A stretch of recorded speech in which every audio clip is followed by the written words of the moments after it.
Social मीडियावर video टाकल्याचे का सांगितले असा जाब विचारत एका महाविद्यालयीन युवकाला त्याच्या मित्रासह तिघांनी हातातील कंडा आणि पाईपने मारहाण केल्याची घटना घडली. सदर मारहाणीचा प्रकार हा विलिंग्डन कॉलेज ग्राउंड परिसरात शनिवार दिनांक 4 जानेवारी रोजी दुपारी 1 वाजण्याच्या सुमारास घडला.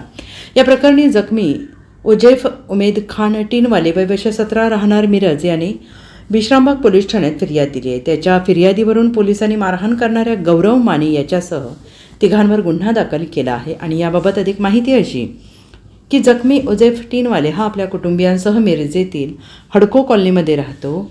संशयित गौरव माने यांनी यापूर्वी वर्गामध्ये सर एका मुलास रागवत असल्याचा व्हिडिओ स्नॅपचॅट या सोशल मीडियावर टाकला असल्याचं वर्गातील मुलांना सांगितलं आणि याचा राग मनात धरून शनिवारी दुपारी 1 वाजण्याच्या सुमारास उजैफ टीनवाले याला विलिंग्डन कॉलेजच्या ग्राउंडवर घेऊन गेले.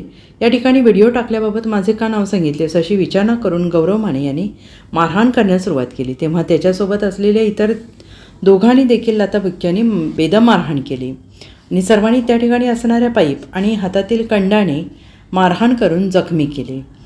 या घडलेल्या प्रकारानंतर उजैफ टीनवाले यांनी विश्रामबाग पोलीस ठाण्यात फिर्याद दिली. त्याच्या फिर्यादीवरून पोलिसांनी संशयित तिघांविरोधात गुन्हा दाखल केला आहे. Bureau report SBN Marathi Miraj.